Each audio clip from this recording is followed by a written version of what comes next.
अल्लाह के प्यारे नबी क्या फरमाते हैं, बड़े गौर से सुनिएगा। अल्लाह के नबी सल्लल्लाहु अलैहि वसल्लम फरमाते हैं, रहीमल्लाहु रजुलन काम मिनल लैल, अल्लाह ताला रहम नाजिल फरमाए, अल्लाह ताला रहमत नाजिल फरमाए उस आदमी के ऊपर जो रात में उठ करके तहज्जुद की नमाज पढ़ता है, वह आई कज़म रात, और अपनी बीवी को भी उठाता है, और बीवी अगर उठने से इनकार कर देती है तो बीवी के चेहरे पर पानी डाल के उठाता है हिम्मत बीवी के चेहरे पे पानी डालने की? कहीं ऐसा ना हो कि उधर आप पानी डालें और उधर बीवी लात मार दे। भाई आजकल ये भी तो हो रहा है, बीवी से पंगा लेने की किसमें हिम्मत है भाई? दुनिया में सबसे पंगा ले सकते, बीवी से नहीं ले सकते। वो एक लतीफा है, एक आदमी की बीवी बहुत शक करती थी उसके ऊपर, बड़ा परेशान रहता था, महीने में 2-4 दिन मायके जाती तो उसमें भी फोन पर फोन करती रहती थी, कहाँ हैं आप, क्या कर रहे हैं आप? डर था कि कहीं किसी दूसरी औरत के साथ तो नहीं है। एक मर्तबा मायके गई, बच्चे को छोड़ के गई थी, बच्चा भी छोड़ के गई थी कि नजर रखे अपने बाप के ऊपर। मायके जाके फोन कर रही है शौहर को, कहाँ हैं आप? शौहर कह रहा कहाँ रहूंगा, घर पर हूं भाई, तुम्हारी इजाजत के बगैर कहाँ जा सकता हूं? कहा अच्छा घर पे हो, जाओ किचन में जाओ, किचन में जाओ और मिक्सर की आवाज मुझे सुना करके बताओ कि तुम घर में हो। शौहर ने मिक्सर की आवाज सुना दी, घर की आवाज आई, बीवी ने कहा अच्छा चलो भाई तसल्ली हो गई। दूसरे दिन फिर फोन किया बीवी ने, कहाँ हैं आप? शौहर ने कहा अरे बेगम मैं कहाँ रहूंगा, घर पर हूं। चलिए मिक्सर की आवाज सुनाइए। शौहर ने फिर मिक्सर चालू करके सुना दिया, घर की आवाज आई।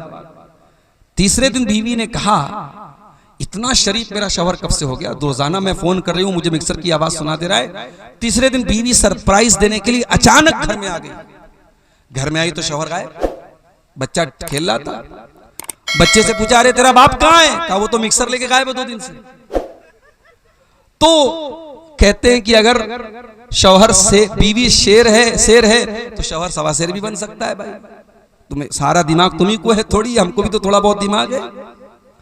तो आप ये याद रखिए मेरे प्यारे साथियों कि घर के अंदर जब तक एक नेक घर वाली नहीं आएगी, घर का माहौल अच्छा नहीं हो सकता है।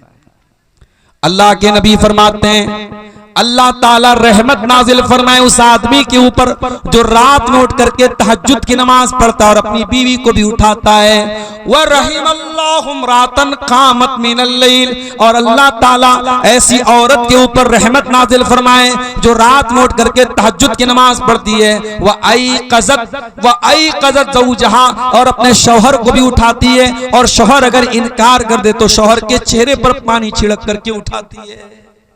ये होते हैं बेहतरीन कपल, एक दूसरे का ताउन करे दीन के सिलसिले में। इसीलिए अल्लाह के नबी फरमाते हैं लियत्तखिज़ अहदुकुम क़ल्बन शाकिरा, 3 चीजों को बैलेंस बना लो, 3 चीजों को खजाना बना लो, 3 चीजों को स्टोर कर लो, 3 चीजों को अपने घर में लेके आ जाओ। क़ल्बन शाकिरा, अपने सीने में ऐसा दिल लेकर के आओ जो अल्लाह ताला का शुक्रिया अदा करने वाला हो। व लिसानन ज़ाकिरा, और अपने मुंह में ऐसी जबान लेकर के आओ जो अल्लाह ताला का जिक्र करने वाली हो। व ज़ौजतन मुमिनतन तुईनुहु अला अम्रिल आखिरा, और ऐसी दीनदार बीवी लेके आओ जो आखिरत के कामों में, दीन के कामों में आपकी मदद करे।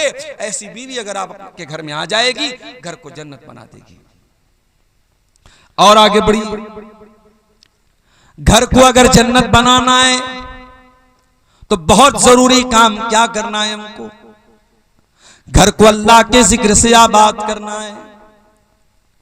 मुसलमान का घर है, सुबह भी मोबाइल पर गाने बज रहे हैं, शाम को भी गाने बज रहे हैं, बिस्तर पे जाने के पहले भी म्यूजिक बज रहा है।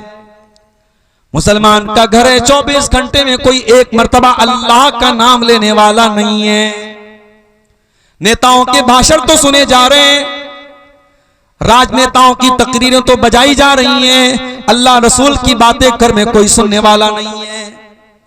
गांव में जलसा होता है, उस घर का कोई आदमी जलसे में जाने को तैयार नहीं है। तकरीरों से बोर होने वाला परिवार है, ना शौहर को तकरीरों से इंटरेस्ट है, ना बीवी को तकरीरों से इंटरेस्ट है। एक आदमी घर में अल्लाह का जिक्र करने वाला, अल्लाह का नाम लेने वाला तक नहीं। मेरे प्यारे भाइयों, ऐसे घर को अल्लाह के नबी ने मुर्दा करार दिया। आपने फरमाया मसलुल बैतिल्लज़ी युज़करुल्लाहु फीही वल बैतिल्लज़ी ला युज़करुल्लाहु फीही। जिस घर में अल्लाह का नाम लिया जाए वो घर जिंदा है, और जिस घर में अल्लाह का नाम न लिया जाए वो घर मुर्दा है। वो घर मुर्दा है, अल्लाह के नबी ने उसको मुर्दा करार दिया है। अपने घर को जिंदा करो मेरे भाइयों, अल्लाह के जिक्र से आबाद करो। बहुत आसान तरीका बता देता हूं। जब भी घर में दाखिल हुआ करो, बिस्मिल्लाह पढ़ के दाखिल हुआ करो, और जब घर के बाहर निकला करो, बिस्मिल्लाहि तवक्कलतु अलल्लाहि ला हौला वला कुव्वता इल्ला बिल्लाह पढ़ लिया करो। क्या फायदा होगा मौलवी साहब? आइए मैं फायदा भी बता देता हूं। सही मुस्लिम की रिवायत है, अल्लाह के प्यारे रसूल फरमाते हैं जब इंसान घर में दाखिल होने के टाइम बिस्मिल्लाह पढ़ता है तो शैतान भाग जाता है और कहता है ला मबीत लकुम हाहुना, ये तो बिस्मिल्लाह पढ़ के घर में आया है, अब यहां पे रात गुजारने का मौका नहीं मिलेगा। जब इंसान रात में डिनर करने के टाइम, खाना खाने के टाइम अल्लाह का नाम लेता है, बिस्मिल्लाह पढ़ता है, तो शैतान कहता है ला मबीत लकुम वला अशाहा होना, ना तो यहां पे रात गुजारने का मौका मिलेगा, ना डिनर करने का मौका मिलेगा। जब आप खाने पर बिस्मिल्लाह नहीं पढ़ते हैं तो आपके खाने को शैतान भी खाता है, खाने की बरकत खत्म हो जाती है। तो घर में जब दाखिल हो तब बिस्मिल्लाह पढ़ें, और जब खाना खाने लगे तब बिस्मिल्लाह पढ़ें।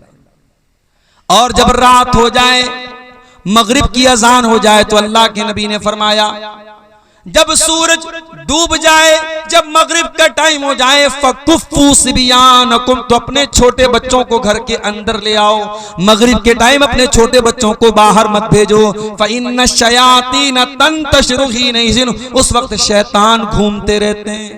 मगरिब के टाइम अपने बच्चों को बाहर मत भेजिए, सूरज डूबने के टाइम।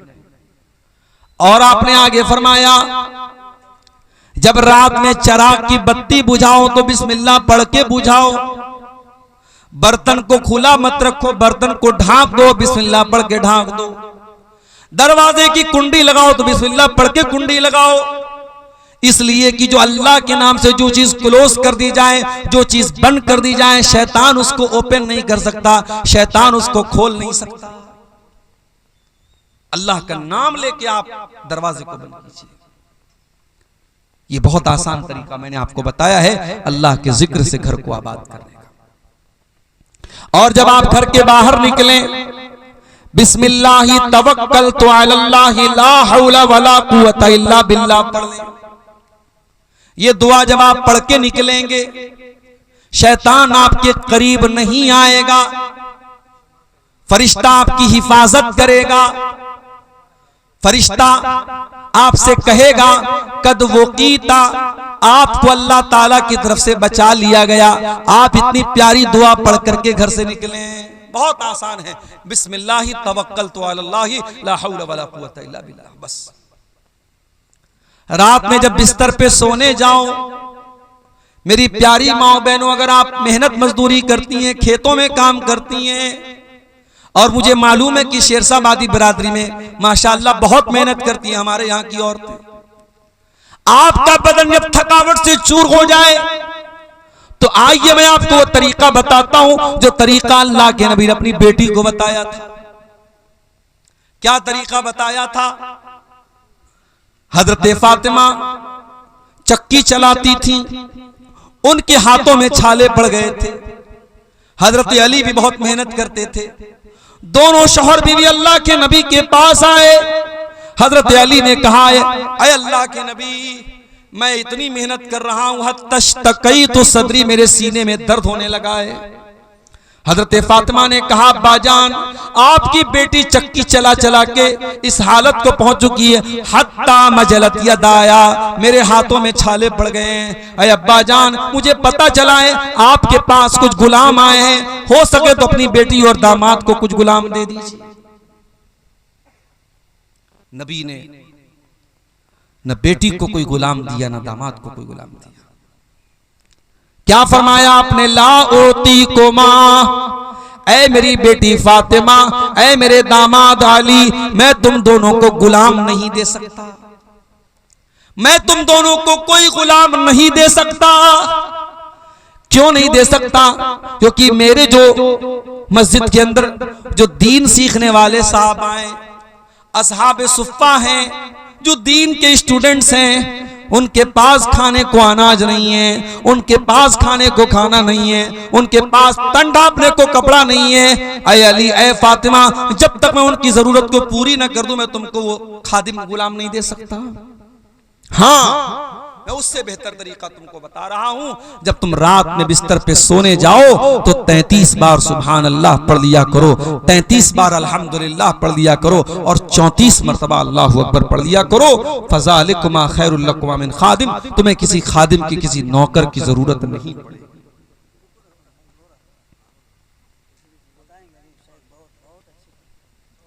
मेरे भाइयों, नबी ने अपनी बेटी और दामाद को परेशानी के बावजूद गुलाम नहीं दिया।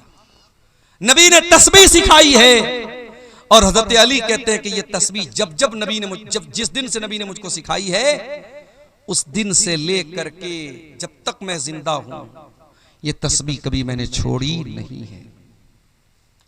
सवाल करने वाले सवाल किया है, अली आपकी जिंदगी में एक रात आई थी, सिफ़ीन की लड़ाई वाली रात, क्या उस रात भी आप ये तस्बीह पढ़ के सोए थे? कहा कि हाँ, उस रात में ये तस्बीह पढ़ के सोया था। मेरे प्यारे भाइयों, सहाबे किराम 2-2 घंटे तकरीरें नहीं सुनते थे, हाँ जो सुनते थे अमल करते थे। नबी ने ये तस्बीह सिखाई तो इस तस्बीह के ऊपर हजरत अली ने अमल किया, हजरत फातिमा ने अमल किया।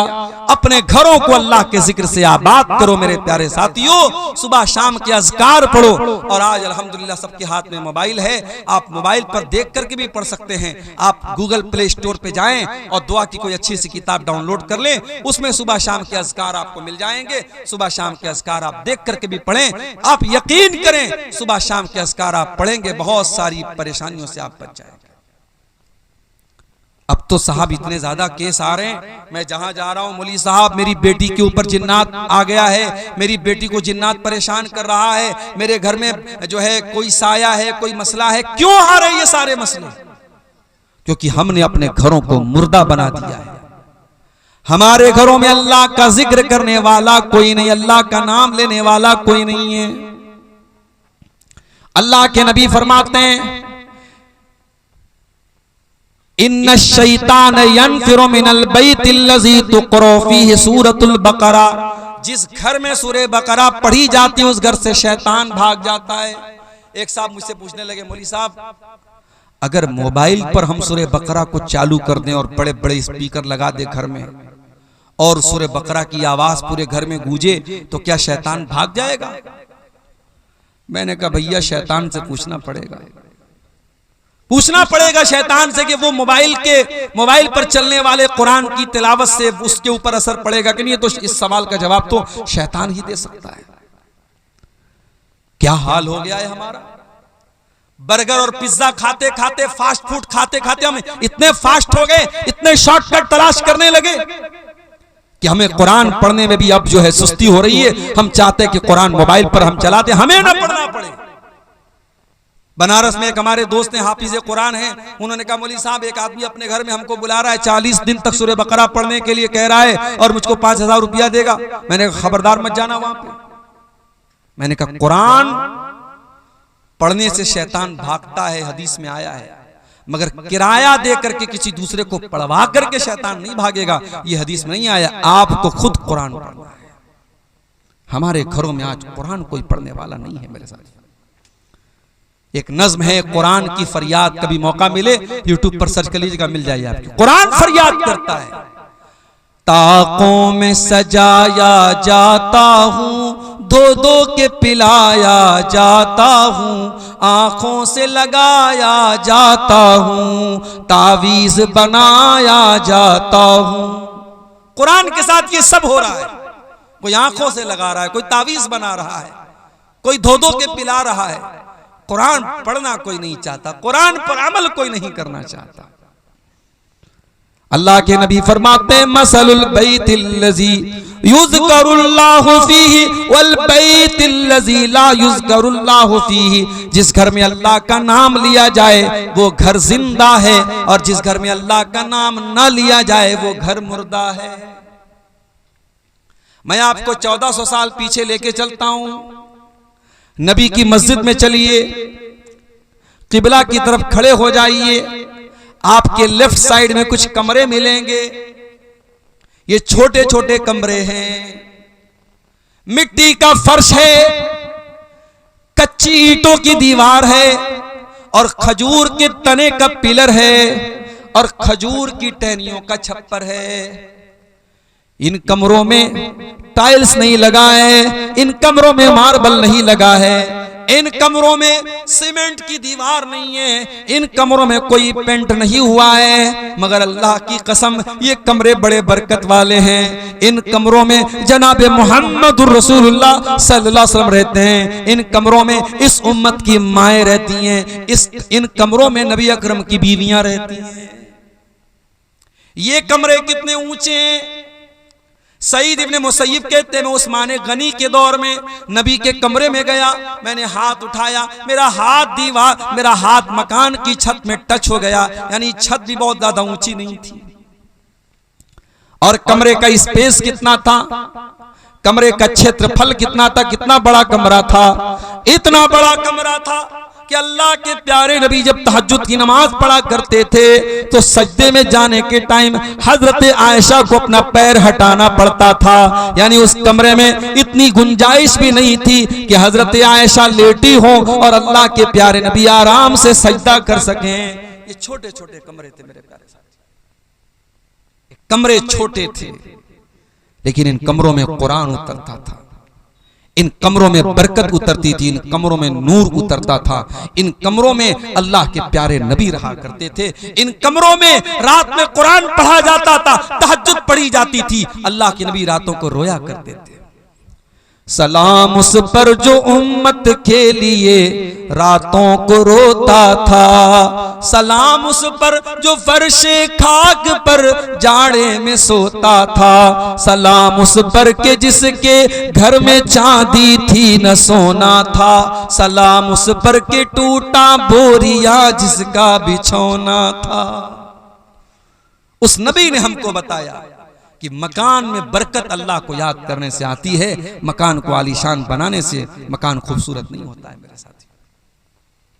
और आगे बढ़िए, घर को अगर दीनदारी वाला घर बनाना है, इस्लामी घर बनाना है, घर के हर फर्द को नमाजी बनना पड़ेगा। माँ भी नमाजी हो, बाप भी नमाजी हो, भाई भी नमाजी हो, बेटा भी नमाजी हो। अल्लाह के प्यारे नबी फरमाते हैं, मुरू औलादकुम बिस्सलाती वहुम अबनाउ सबीन। जब तुम्हारे बच्चे 7 साल के हो जाएं, 7 साल के हो जाएं तो अपने बच्चों को नमाज का ऑर्डर दो, और जब तुम्हारे बच्चे 10 साल के हो जाएं और नमाज न पढ़े तो तुम उनकी पिटाई करो। मौली साहब, पिटाई कौन करेगा? फजर की अजान तक जलसे चलते हैं सीमांचल में, और जलसा खत्म होते ही पब्लिक अपने घरों को जाती है और उस गांव की छोटी सी मस्जिद में चंद नमाजी नमाज पढ़ते हैं। ये आज हमारा हाल है। मस्जिद तो बना ली शब भर में ईमान की हरारत वालों ने, मस्जिद तो बना ली शब भर में ईमान की हरारत वालों ने, मन अपना पुराना पापी था बरसों में नमाजी बन न सका। अरे जब हम नमाजी बनेंगे तब ना अपने बच्चों को नमाजी बनाएंगे, जब हम खुद ही बेनमाजी तो क्या बच्चों को नमाजी बनाएंगे? अपने बच्चों को नमाजी बनाना तो पहले खुद नमाजी बनना पड़ेगा। कुरान कहता है, वअमुर अहलका बिस्सलाति वस्तबिर अलैहा। ऐ मेरे नबी, नमाज का अपने घर वालों को हुक्म दीजिए और खुद भी नमाज की पाबंदी कीजिए। ला नसअलुका रिज़्क़ा, और ऐ नमाज पढ़ने वाले, तेरी नमाज से तेरी रोजी रोटी पर कोई फर्क नहीं पड़ेगा, तेरी रोजी में कोई कमी नहीं आएगी। हम तुझसे तेरी रोजी नहीं मांगते, हम तो खुद तुझको रोजी देते हैं। अगर 10 मिनट के लिए तू दुकान बंद कर देगा तो क्या मक्का में दुकान बंद नहीं होती, मदीना में दुकान बंद नहीं होती? मक्के और मदीने में दुकान बंद हो जाती है और उसके बावजूद अल्लाह ताला उनको देता है, नमाज के टाइम उनकी दुकान बंद हो जाती है। तो नमाज की पाबंदी करो मेरे प्यारे साथियों। कुरान कहता है वज़कुर फिल किताब इस्माइल, और याद करो किताब में, कुरान में इस्माइल को, इन्नहु काना सादिक़ल वादी व काना रसूलन नबिया।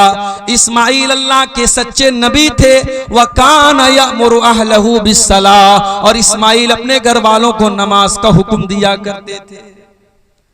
इब्राहीम अलैहिस्सलाम क्या दुआ करते हैं अल्लाह ताला से, रब्बी जअलनी मुक़ीमस्सलाह, ऐ अल्लाह तो मुझे नमाज कायम करने वाला बना दे, व मिन ज़ुर्रियती, और ऐ अल्लाह मेरी औलाद को भी तू नमाज कायम करने वाला बना दे, मुझे भी नमाजी बना दे, मेरी औलाद को भी नमाजी बना दे।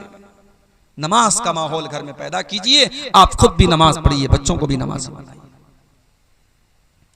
हजरत अब्दुल्लाह बिन मसूद रज़ी अल्लाह तआला अन्हु रात में तहज्जुद की नमाज पढ़ रहे हैं, और तहज्जुद की नमाज पढ़ते हुए कुरान का 16वां पारा वो पढ़ रहे थे, और 16वें पारे की आयत उनकी नजरों से गुजरी।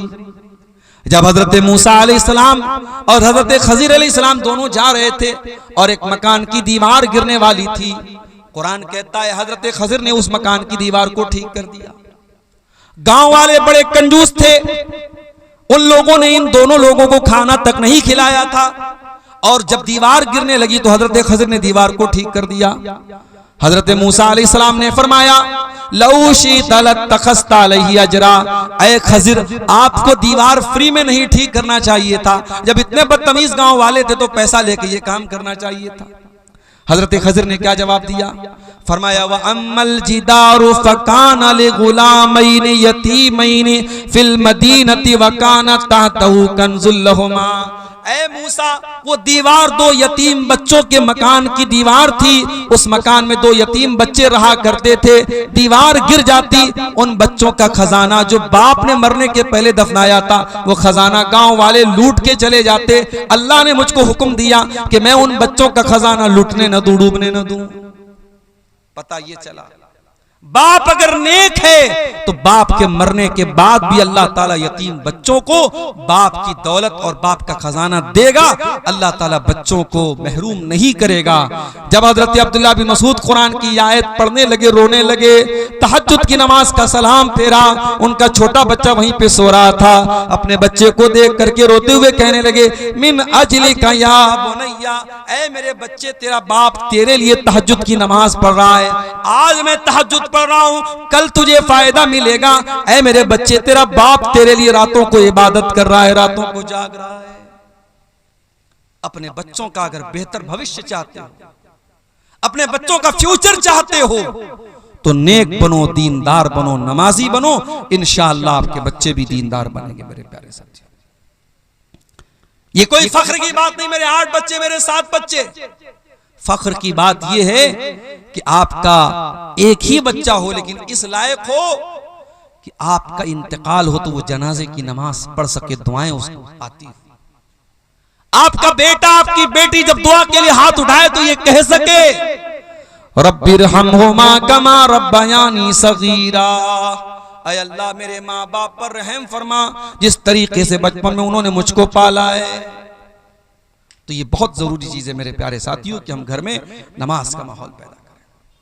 और आगे बढ़िए, घर को अगर एक दीनदारी वाला घर बनाना चाहते हैं तो जैसे मोबाइल में जब वायरस ज्यादा हो जाए तो हम दुकानदार के पास जाते हैं, लो भाई देखो मेरे मोबाइल में क्या हो गया है, तो दुकानदार कहता है कि भाई साहब आपके मोबाइल में वायरस आ गया है, क्या करना पड़ेगा, इसमें एंटी वायरस डालना पड़ेगा, इसकी मोबाइल की मेमोरी को क्लीन करना पड़ेगा, मेमोरी से बहुत सारी चीजों को डिलीट करना पड़ेगा। अगर घर को दीनदारी वाला घर बनाना चाहते हो तो 5 चीजों को डिलीट कर दो अपने घर से, 5 चीजों को डिलीट कर दो, निकाल दो अपने घर से।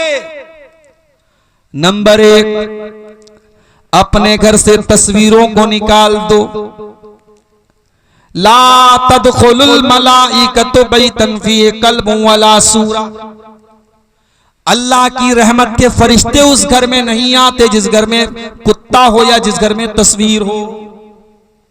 मौली साहब कैमरा तो सबके हाथ में इस वक्त है।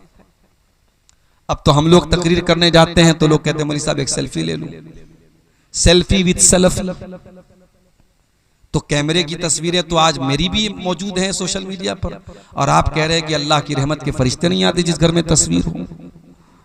तो कैमरे की जो तस्वीर है उसके बारे में उलमा का इख्तिलाफ है, और उलमा की एक जमात का कहना है कि कैमरे की तस्वीर हराम नहीं है, क्योंकि कैमरे की जो तस्वीर होती है वो कोई पेंटिंग नहीं है कि जिसमें नाक कान आंख बनाया जाए। कैमरा तो बस एक अक्स ले लेता है सामने वाले का, एक प्रतिबिंब है, एक छाया है। और हदीस में जिस तस्वीर को हराम कहा गया है वो तस्वीर वो है जिसमें हम नाक कान आंख पूरा बनाते हो। लेकिन आप ये सोचिए, मूर्ति की शक्ल में या पेंटिंग की शक्ल में, किसी भी शक्ल में, मूर्ति तो बहरहाल उसको मुजस्समा बोलते हैं, लेकिन आज के जमाने में भी पेंटिंग अलग होती है। आपने सुना होगा मकबूल फिदा हुसैन नाम का एक आदमी था, वो पेंटर था बहुत बड़ा, उसकी पेंटिंग करोड़ों में बिकती थी। तो पेंटिंग एक अलग चीज है, कैमरे की तस्वीर एक अलग चीज है। फिर भी बहुत सारे उलमा का ये कहना है कि कैमरे की तस्वीर से भी हमें परहेज करना चाहिए, और कैमरे की तस्वीर को प्रिंट करके उसको एल्बम बनाना और कमरे में सजाना। मैं एक मकान में गया, एक साहब अपने कमरे में, चूंकि हम लोग कहीं जाते हैं तो आदमी सोचता है कि अच्छी मेहमान नवाजी अच्छी की जाए, वो अपने कमरे में लेके गए तो देखा कि कमरे के किनारे एक तस्वीर लगी है, एक तरफ मोहतरम की तस्वीर, एक तरफ मोहतरमा की तस्वीर है। शादी की सालगिरह पर उन्होंने अपनी बीवी को सरप्राइज दिया था। मैंने पूछा तो शर्माने लगे। मैंने कहा भैया इस तस्वीर को अलमारी में रख दो, ये क्यों यहाँ पे आप बाहर लगाए? तो तस्वीर आज हमारे घरों में बाकायदा एल्बम की शक्ल में कमरों में लोग लगा रहे हैं, ये गलत है, और हमें और आपको इससे परहेज करना चाहिए। तस्वीरों को घर से निकाल दो। हाँ, मोबाइल की तस्वीरें जहां तक बात है, जरूरत पड़ने पर आप बच्चों की यादगार के लिए कुछ फोटो अगर आपने ली है, मोबाइल के कैमरे में है, मोबाइल के गैलरी में है, उसकी गुंजाइश बन सकती है, मगर उसमें भी हमें इस बात का लिहाज रखना चाहिए। लोग अपनी बीवी की एक से एक फोटो लेते हैं और उसके बाद दोस्तों के हाथ में मोबाइल थमा देते हैं, तो ये तो बेपर्दगी की बात है। आपकी बीवी का फोटो आपका दोस्त देखे, ये तो गलत बात है।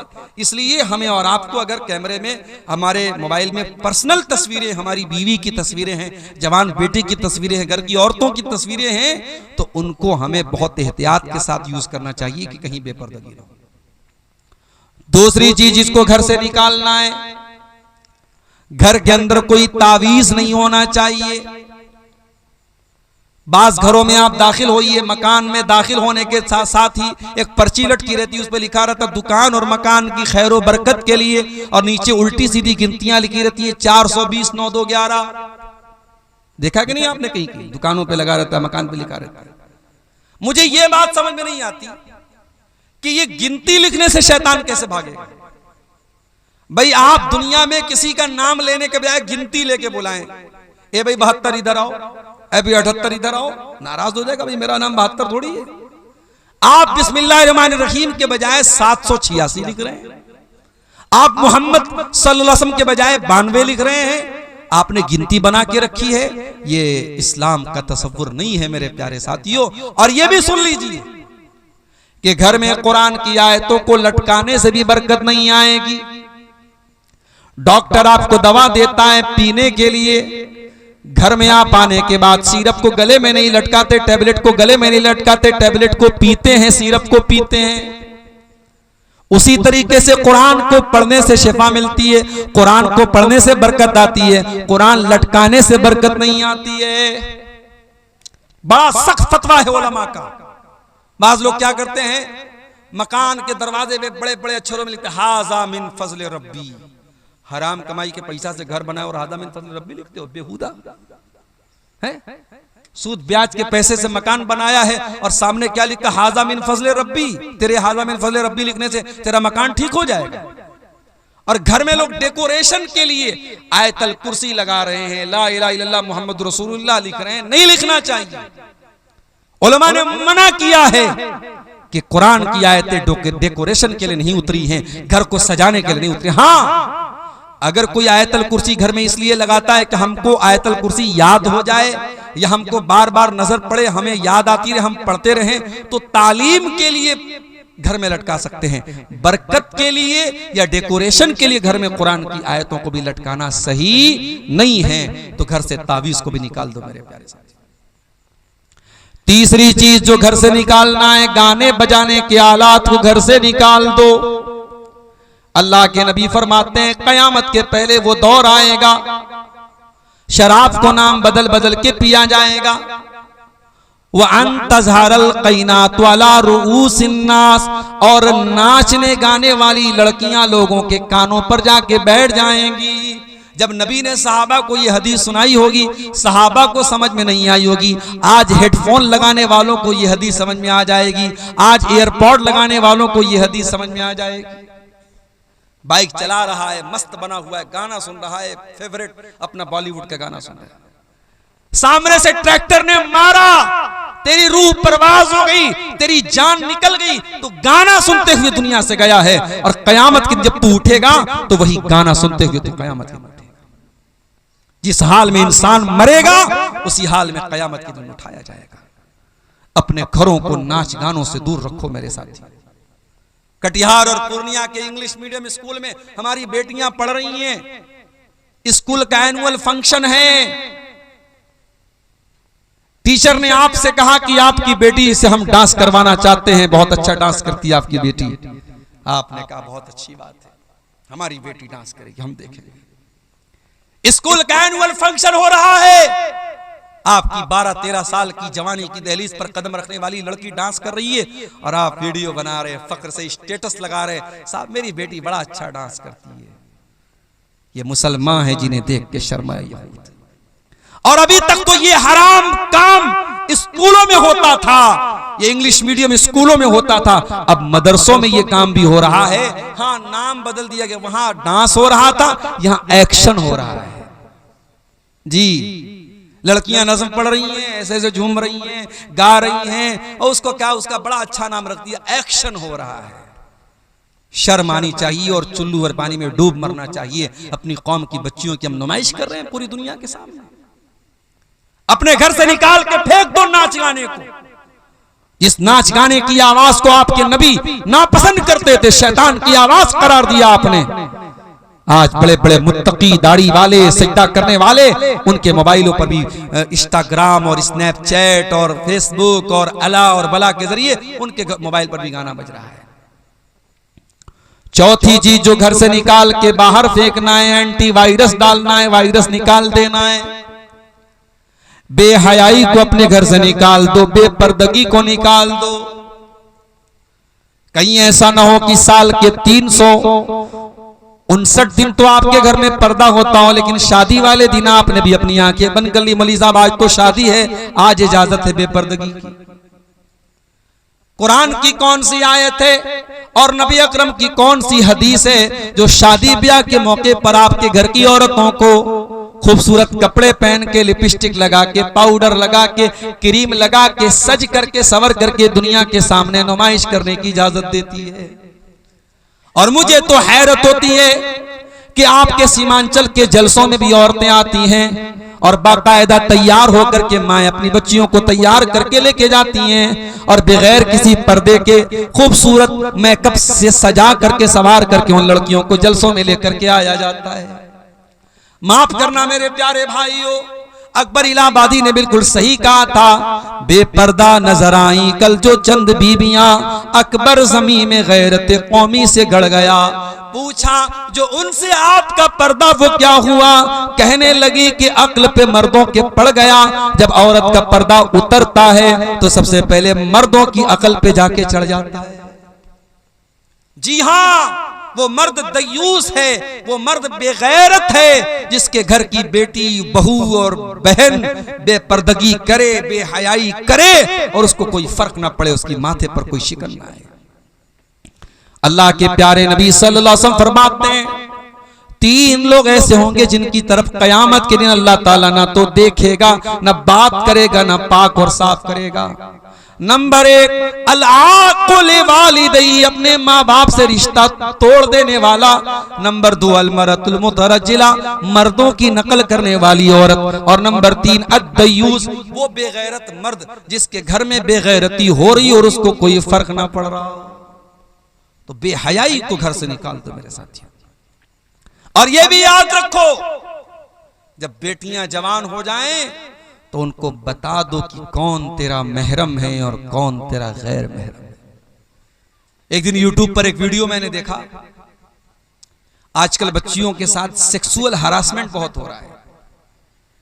कभी कभी अपने रिश्तेदार, लड़की का चाचा, लड़की का मामू, लड़की का चाचाजाद भाई, ये सब सेक्सुअल हरासमेंट करते हैं, बच्चियों को, छोटी बच्चियों को परेशान करते हैं। तो YouTube पर मैंने एक वीडियो देखा कि छोटे बच्चों को सिखाने की, उसमें सिखाया जा रहा था, ट्रेनिंग दी जा रही थी कि बच्चों को सिखाया जाए बचपन से ही कि गुड टच क्या होता है, बैड टच क्या होता है। अगर कोई भी आदमी अगर लड़की को गलत तरीके से टच कर रहा है तो लड़की समझ जाए कि हाँ ये बैड टच है, और लड़की अपने माँ बाप से शिकायत करे। ये एक तालीम आज स्कूलों में भी दी जा रही है और हमारी भारत सरकार भी इसको दे रही है, और ठीक है, इस पर हमें कोई एतराज नहीं है। लेकिन एक चीज और है, जब हमारी बेटियां जवान हो जाएं, एडल्ट हो जाएं, समझदार हो जाएं, तो हमें एक चीज और करनी चाहिए। या तो हम उनको दीनी तालीम दें, मदरसे में पढ़ाएं, या आज घर के अंदर ऑनलाइन भी दीनी तालीम दी जा सकती है। किसी भी तरीके से उन बच्चियों को यह बताया जाए कि ऐ मुसलमान लड़की, जब तू जवान हो गई, बालिग हो गई, तो घर से जब तुझको निकलना है तो पर्दे में निकलना है। और घर के अंदर भी जो रिश्तेदार तेरे गैर महरम हैं, जैसे खाला के लड़के, जैसे मामू के लड़के, जैसे चाचा के लड़के, जैसे ताया के लड़के, ये जब तू जवान हो गई और वो लड़के भी जवान हैं तो वो तेरे लिए गैर महरम है। उनसे दोस्ती रखना, उनसे अकेले में मिलना, उनके सामने बिला वजह आना, ये तमाम चीजें गलत हैं। अपनी जवान बेटियों को ये भी सिखाया जाए, महरम गैर महरम का फर्क भी उनको बताया जाए।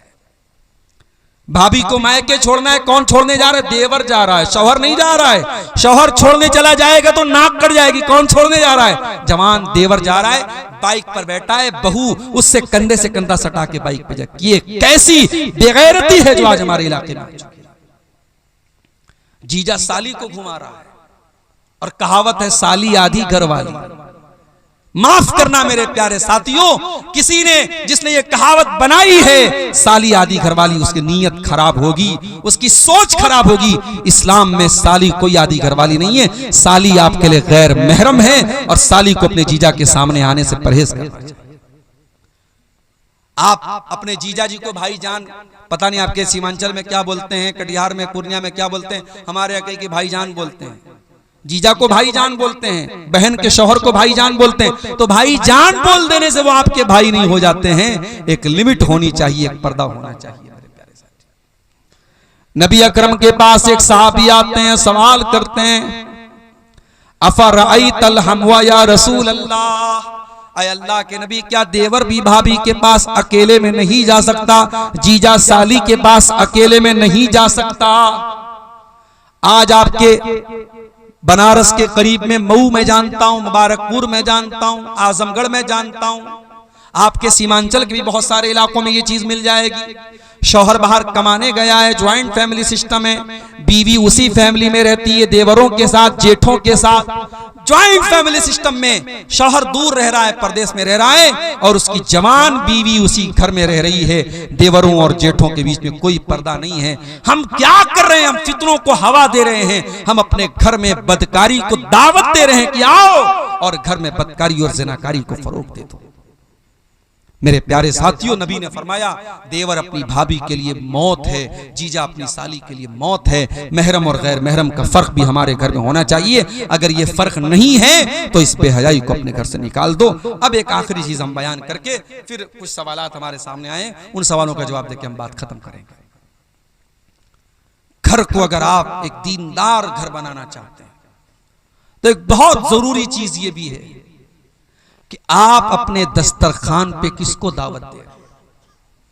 शराबियों को तो अपने घर में नहीं बुला रहे हैं, जानियों को तो अपने घर में नहीं बुला रहे हैं। अल्लाह के प्यारे नबी फरमाते ला याकुल तामक इल्ला तकी, तुम्हारे दस्तरखान पे मुत्तकी लोगों को खाना खाना चाहिए। दावत दो तो मुत्तकी नेक लोगों को दो, बेनमाजियों को, हराम खोरों को, रिश्वत खोरों को, सूद खोरों को, शराबियों को, जानियों को मत दावत दो। अपने दस्तरखान पे नेक और दीनदार लोगों को दावत दो। अपने घरों में दीनदार लोगों को एंट्री दो। याद करो हजरत नूह अलैहिस्सलाम की दुआ। हजरत नूह अलैहिस्सलाम ने क्या दुआ की थी? रब्बिग़फिरली वलिवालिदैया वलिमन दखल बैतिया मुमिनन वलिल मुमिनीना वल मुमिनात। आय अल्लाह मुझे बख्श दे, मेरे माँ बाप को बख्श दे, और मेरे घर में जो ईमान वाला आए तू उसको भी बख्श दे, और तमाम मोमिन मर्दों को बख्श दे, तमाम मोमिन औरतों को बख्श दे। पता ये चला कि अपने घर में नेक और ईमान वाले को, मुत्तकी को हम अपने घर में दावत दें। शरीयत इसकी भी हमको तालीम देती है। और आखिरी चीज ये है मेरे साथ, ये जितनी चीजें मैंने बयान की इनका ताल्लुक हमारी कोशिश से, हमारे संघर्ष से, हमारे स्ट्रगल से, लेकिन हिदायत तो अल्लाह के हाथ में है। हिदायत का रिमोट कंट्रोल अल्लाह के हाथ में है। इसलिए अल्लाह से दुआ भी करते रहो कि अल्लाह मेरे घर को नेक बना दे। और दो दुआएं मैं सिखा रहा हूं, इन दोनों दुआओं को नोट करो। पहली दुआ आपको मिलेगी 19वें पारे में, सूरह फुरकान के आखिरी रुकू में। बड़ी प्यारी दुआ है, अल्लाह के नेक बंदे दुआ करते हैं, रब्बना हब लना मिन अज़वाजिना व ज़ुर्रिय्यातिना कुर्रता आयुन वजअलना लिलमुत्तक़ीना इमामा। ऐ परवरदिगार, हमारे बीवी बच्चों को हमारी आंखों की ठंडक बना दे और हमें मुत्तकियों का इमाम बना दे। बड़ी प्यारी दुआ है, इस दुआ को पढ़ा करो मेरे साथ। और दूसरी दुआ कुरान के 26वें पारे में शुरू में है, सूरह अहकाफ में, जब इंसान 40 साल का हो जाए तो ये दुआ पढ़े। 40 साल का जब इंसान हो जाता है ना, तो मैच्योर हो जाता है, और जो 40 साल में भी न सुधरे वो कब्र में जाने तक भी नहीं सुधरेगा। ये बात नोट करो। बुरी आदतें जो छूटने वाली होती है 40 साल तक छूट जाती हैं, और जो बुरी आदतें 40 साल तक ना छूटे वो 70 साल में भी नहीं छूटती। कुछ बूढ़ों को देखो, 70 साल के बूढ़े हैं, चौराहों पर बैठे हैं और उनकी आंखें जो हैं इधर उधर घूम रही हैं। वो जवानी की शरारतें, बुढ़ापे में हाथों में जुम्बिश नहीं, पैरों में ताकत नहीं, मगर वो शरारतें बुढ़ापे में भी जिंदा रहती हैं बास बूढ़ों के अंदर। तो 40 साल इंसानी जिंदगी का बड़ा अहम पॉइंट है। इसीलिए अल्लाह ने 40 साल का होने के बाद ये दुआ सिखाई, और रब्बी औज़िअनी अन अश्कुरा नेमतकल्लती अनअमता अलैया व अला वालिदैया व अन अअमला सालिहन तर्दा व अस्लिह ली फी ज़ुर्रियती। बड़ी प्यारी दुआ है। ऐ अल्लाह, मुझे तौफीक दे कि मैं तेरी नेमतों का शुक्रिया अदा करूं। जो नेमतें तूने मुझको दी और मेरे माँ बाप को दी, और ऐ अल्लाह मुझे तौफीक दे कि मैं ऐसा नेक अमल करूं जिससे तू खुश हो जाए। वो अस्लिह ली फी ज़ुर्रियती, और ऐ अल्लाह मेरी औलाद की तू इस्लाह कर दे, मेरी औलाद को नेक बना दे, मेरी औलाद को अच्छा बना दे। ये बड़ी प्यारी दुआ है। ये दोनों दुआएं पढ़ा करो मेरे साथ, दुआएं पढ़ा करो। अल्लाह से ताल्लुक मजबूत रखो, इंशाअल्लाह अल्लाह आपके घर की हिफाजत करेगा। ये सवाल एक आया था, हमारे गांव की जुमा की मस्जिद में औरत की जगह है, तो क्या औरत जुमा की नमाज मर्दों के साथ पढ़ सकती है? पढ़ सकती है नहीं, पढ़ना चाहिए जी। आपके समाज में जो अज्ञानता है, जो जहालत है, जो मुसलमान लड़कियां आज गैर मुस्लिमों के साथ भाग रही हैं, मुर्तद हो रही हैं, उसकी बहुत बड़ी वजह हमारी कौम की लड़कियों और औरतों को दीन की तालीम नहीं है, ये वजह है। और जुमा की नमाज में अगर पर्दे का अरेंजमेंट है तो आप औरतों के लिए बिल्कुल इंतजाम कीजिए। मैं झारखंड में बाज़ इलाकों में गया और बाकायदा मैंने वहां जुमा के खुतबे में तकरीर में कहा कि आप अपनी औरतों का इंतजाम कीजिए, और अल्हम्दुलिल्लाह मेरे कहने का उन लोगों ने उनके ऊपर असर भी हुआ और वहां औरतों का सिलसिला शुरू हुआ। हाँ, औरतें जुमा में आएंगी, पर्दे के साथ आएंगी, पर्दे का लिहाज रखेंगी, औरतों की एंट्री अलग हो, उनका दरवाजा अलग हो, पर्दे का पूरा इंतजाम हो, मर्दों की नजर औरतों पर न पड़ती हो। अगर ये सारी कंडीशन है तो औरतों का इंतजाम बिल्कुल रखना चाहिए। रख सकते नहीं, रखना चाहिए। मजहब इस्लाम में बच्चा बंद करना जायज नहीं है, लेकिन ज्यादा बच्चे होने पर हम तालीम नहीं दे पा रहे हैं, इन हालात में हम क्या करें? देखिए, ये बहुत अहम सवाल है आज के दौर में, जिसको हम मुहज्जब अल्फाज में कह सकते हैं फैमिली प्लानिंग की इस्लाम में क्या हैसियत है। तो देखिए, फैमिली प्लानिंग की दो शक्लें हैं। एक शक्ल ये है कि 2 बच्चे हो गए, शौहर ने नसबंदी करा ली, बीवी ने नसबंदी करा ली, बीवी ने ऑपरेशन करा लिया, हमेशा हमेशा के लिए औलाद का सिलसिला बंद कर दिया गया। तो ये चीज जायज नहीं है। परमानेंट इस सिलसिले को रोक दिया जाए जब तक कि कोई ऐसी मजबूरी ना हो। कभी कभी ऐसा होता है कि औरत के अंदर कुछ क्रिटिकल बीमारी होती है और डॉक्टरों का इत्तेफाक होता है कि अब अगर ये प्रेग्नेंट हुई तो इसकी जान को खतरा है, और डॉक्टर का कहना होता है कि आप इसका ऑपरेशन करा दे, तो वो एक मजबूरी की सूरत हाल है, उसमें कराया जा सकता है।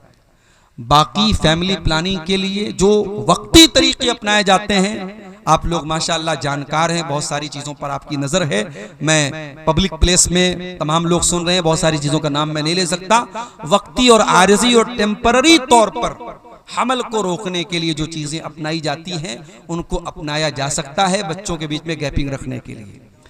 लेकिन सुनिए, लेकिन अगर हमल ठहर चुका है, अगर ये डॉक्टर की रिपोर्ट आ गई है या आज के जमाने में प्रेगा न्यूज वगैरह के जरिए पता लग जाता है कि हाँ बीवी को हमल है, अब उस हमल को होने के बाद अब आपको किसी दवा के जरिए, किसी एबॉर्शन के जरिए उसको खत्म करने की इजाजत नहीं है। उसके पहले, हमल के पहले के जो रास्ते और जो तरीके हैं वक्ती तौर पे रोकने के, आप उनके बारे में मालूमात करके उनको अपना सकते हैं। लेकिन हमल ठहरने के बाद किसी बच्चे को, चाहे वो अभी सिर्फ हमल की शक्ल में है, उसे कत्ल करने की इजाजत इस्लाम में बिल्कुल भी नहीं है। प्यार करके शादी करना कैसा है भाई? कोई दिल जला है जिसकी तरफ से सवाल आया है। प्यार करके शादी करना कैसा है? सवाल को थोड़ा उलट दीजिए, शादी करके प्यार कीजिए, प्यार करके शादी मत कीजिए। ठीक है, प्यार करके शादी करना ये इस्लाम का तरीका नहीं। हाँ, आज का दौर है, आपके खानदान की कोई लड़की है, बहुत खूबसूरत है, आपको पसंद है, आप जो जायज तरीका है अपने माँ बाप को भेजिए कि भाई लड़की दीनदार, सिर्फ खूबसूरती को मेयार ना बनाइए। अगर लड़की दीनदार भी है, खूबसूरत भी है, आप रिश्ते का पैगाम भेज दीजिए, शादी कर लीजिए। लेकिन ये कोई तरीका नहीं हुआ कि आप मोबाइल नंबर हासिल करें, चैटिंग करें, बातें करें, सेटिंग करें और उसके बाद आप शादी करें, तो ये जायज नहीं है। ये इस्लाम में इसकी इजाजत बिल्कुल भी नहीं है। दूसरा सवाल है, नया घर में कुरान खानी करवाना कैसा है? चाहे नया घर हो चाहे पुराना घर हो, कुरान खानी कराना जायज नहीं है। कुरान पढ़ना सही है, किसी को बुला करके लड्डू खिला के कुरान पढ़वाना ये सही नहीं है। और कुरान बहुत सारी जगहों पे क्या होता है, मरने वाले के लिए भी कुरान पढ़ते हैं, वो भी जायज नहीं है। कुरान पढ़ना नॉन ट्रांसफरेबल इबादत है, किसी को ट्रांसफर नहीं कर सकते। अब्दुल गफ्फार साहब कुरान पढ़ के मौलवी साहब को बख्श दें, इसका इस्लाम में सिस्टम नहीं है। हम कुरान पढ़ेंगे, हमको सवाब मिलेगा। इमाम साहब का वजू मुकम्मल नहीं है तो क्या मुक्तदी की नमाज हो जाएगी? नहीं होगी, दोहरानी पड़ेगी नमाज। और अगर नमाज के दौरान वजू टूट जाए इमाम साहब का, तो जहां से टूटा है वहां से किसी दूसरे को इमाम बना दे और इमाम साहब वहां जाके वजू करें और फिर से नमाज अपनी पढ़ें। बीच में अगर वजू टूटा है तो वहां से दूसरे को इमाम बना सकता है, लेकिन वजू ही सही तरीके से नहीं किया और ऐसी हालत में नमाज पढ़ा दिया और बाद में पता चला कि वजू सही नहीं था, तो वो नमाज दोहरानी पड़ेगी। वल्लाहु आलम।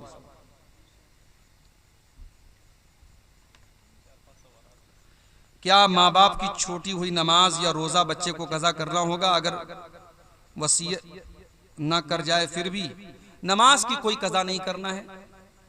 रोजा अगर छूटा था और सेहत की हालत में छूटा था तो उसकी कज़ा करना है।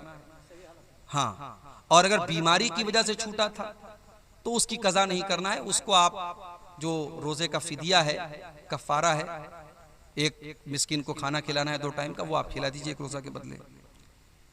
क्या वक्फ की हुई जमीन को खरीदा या बेचा जा सकता है? नहीं, वक्फ की जमीन को खरीदा या बेचा नहीं जा सकता है। हाँ, वक्फ की जमीन को खरीदा या बेचा नहीं जा सकता। हाँ, एक मजबूरी की सूरत में वक्फ की जमीन को बेचा जा सकता है। जैसे मान लीजिए कि वो जमीन रोड पे आ रही है और वहाँ पे रोड बन रही है, तो उस सूरत में अगर गवर्नमेंट ले रही है, उसका मुआवजा दे रही है, तो उसकी जगह कोई दूसरी जगह हम ले सकते हैं। या वो जगह हालात के हिसाब से ऐसी जगह होगी कि अब वहाँ नमाज पढ़ना मुनासिब नहीं है, मस्जिद चलाना वहाँ मुनासिब नहीं है, तो उस जगह को बेच करके दूसरी जगह हम वो मस्जिद बना सकते हैं। ये मजबूरी की सूरत में है। आम उसूल यही है कि वक्फ की ज़मीन को खरीदा और बेचा नहीं जाएगा।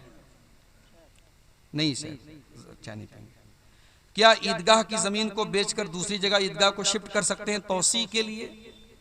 अब देखिए, मजबूरी की सूरत में तो ऐसा कर सकते हैं, लेकिन सिर्फ तौसी का मसला है, यानी ईदगाह छोटी है, हमको बड़ी ईदगाह लेना है और छोटी वाली ईदगाह को बेच करके हम दूसरी जगह बड़ी ज़मीन खरीदना चाहते हैं, तो ये मसला थोड़ा सा क्रिटिकल है, टफ है, मुश्किल है। इसके बारे में आप अपने इलाके के उलमा से समझ लीजिए या किसी बड़े इदारे से फतवा ले लीजिए।